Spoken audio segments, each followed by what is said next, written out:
Welcome to Get More Happy. We invite you to journey with us as we find ways, big and small, to get more happy in your life. Hi everyone! Hi! It's Elena and Lisa. How are you doing today? We today want to talk about standing together. Yeah, so we don't talk about politics on our podcast, but Purposely. purposely. But we have an issue going on in our country that isn't political. It's a humanitarian issue. And so we want to kind of talk about it with love and kind of open a dialogue. Yeah. So really and truly right now, I don't know when you guys are listening to this, but right now there is a lot of injustice and racial unrest going on right now. We've seen this over and over again. Yeah. Right? For our entire lives. Exactly. And but our discussion is also like, I mean, obviously we're two older white women that, you know, like we don't have that shared experience, you know, with you know, the community, but the injustice everywhere, you know, like the hate, the anger, the hate, why do we see somebody that's different than us? You know, you could see it in, you know, genders, you can see it in religions, you can see it in race, you can see it And life choices. Life choices, absolutely, and economic status. You know, that how do we go from this place of hate? We're hating somebody because they're different than you. Right.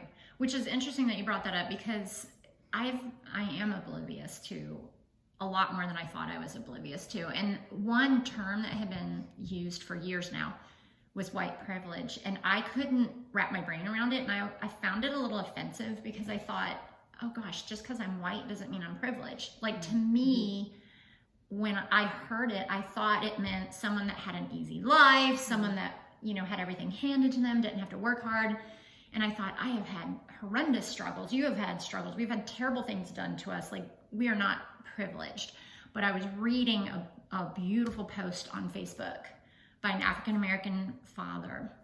And he explained white privilege isn't about that. Like, he gets it. He's like, I understand you could have had a horrific life. Yeah. But the white privilege means that you have the privilege of never being judged for the color of your skin. So they're going to judge you for your actions, your work ethic, whatever it is. But they're not going to judge you based solely on the color of your skin. Now I get it. Yeah. And I've never been judged for. Yeah. I haven't ever experienced that. Yeah. It's, you know, it's a scary world, you know. It's a scary world, and there's a lot of things that need to be changed. Yeah, there really are. And it's interesting how it affected me when the protesting started. I got kind of frozen for a day. Like, I couldn't wrap my brain around it. And I think part of the problem is I don't trust our media sources at all. I don't trust any of them. I don't have any of them that I feel like I can go to. Right. And so and so I was trying to disseminate. I wasn't responding right away to people's posts because I didn't want to respond uneducated, like on something that was false. Do the work first. Yeah, and so it took me a good solid 24 hours before I could wrap my brain around my opinion at all, because I just wanted to see what was accurate, what wasn't. So I think that throughout history, throughout time, there's always been this inequality. Right. This always judging people for things without knowing the full story. I think that we're in a very, very unique time frame right now. You know, I remember 5 years ago, you know, all the traffic stops and people dying, just being stopped or being killed. I said dying, but people being killed because they ran a stop sign. Yeah. You know, I mean, you know, and I think the reason we're in a tinderbox right now is because of the quarantine. So I think that in general, when we are amongst people in the world, we see people of different ages, different colors, different backgrounds, and so we can see them as an individual, as a human. We see them as a fellow human, and we're forced to confront our misconceptions about their color, their age, their economics, because this person that you are connecting with is an individual that doesn't fall into all that is. Yeah, in your mind. Years ago, the news used to inform. Yep, I've been It doesn't talking do about that this a anymore, lot lately. right? Now it's opinion. Mm-hmm. And you can find whatever opinion. So when you're younger, when you're older, whatever group you're identifying with, That's where you're going to get your that's where you're information. getting your information from. So now you put in this quarantine where we're Not out. not out, so you're not around people to challenge your viewpoints. Yeah, because you're with your family who a lot of times agrees with your viewpoints a lot. You're bored, so you're looking for something to do. So you're probably, if you're a news person, which I know neither of us are, you're being reaffirmed in your misconceptions. True. Either because you're only conversing with this small group of people that are like-minded, Mm-hmm. or you're seeking out news sources or political affiliate, whatever you're seeking out, that's just reaffirming stereotypes. That's true. And so we end up right now with this such turmoil, which some of it justified, and I mean, So I'm going to take your thought further. yeah, please do, because I apparently got lost halfway through. No, it's a true thought. So that's true what's happening right now with the quarantine, but that is an example of what happens all over our country, and it has been my entire life. We desegregated, but we as humans segregate ourselves. Yes. This is not the wall, this is not the community segregating us.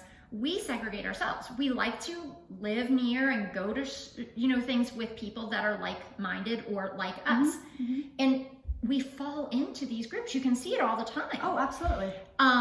So I grew up in the Appalachian Mountains, and it's very isolated up there, and is the entire county I lived in did not have a single Black family in our whole county. So how was anybody there supposed to have any experiences, right? So they didn't. And then when my generation graduated and moved away, that's when people started having legitimate, true experiences at work, grocery shopping, kids playing baseball, whatever. And their prejudice went away because they started realizing their thoughts were not accurate, because then they finally could have the experiences. But we kind of do it to ourselves, not just with Black and white, with, Oh yeah, no, absolutely. Women Parts of and men, yeah. and your sexual orientation, your age group, your everything. Yeah, we segregate ourselves. Religion. Right. And so if we're constantly hanging around people that are completely like-minded, who's ever going to challenge our thought process? So it's interesting.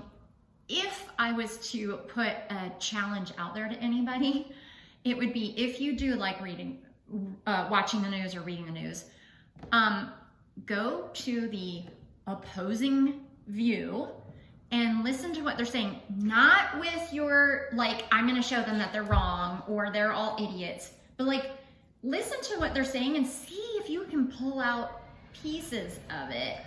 So the problem I think that people have with that requires a certain amount of humility, because I know many people that do that. People listen only to form their argument. That's true. Not to actually listen. So my challenge would not be about finding the opposing view. My challenge would be to see each of us as individual human beings and maybe expand your dialogue. I agree. I have been working very hard to open up my dialogue with people. Exactly. So my oldest daughter, my kids are 19, 22, and have been looking for ways to help to do things, right?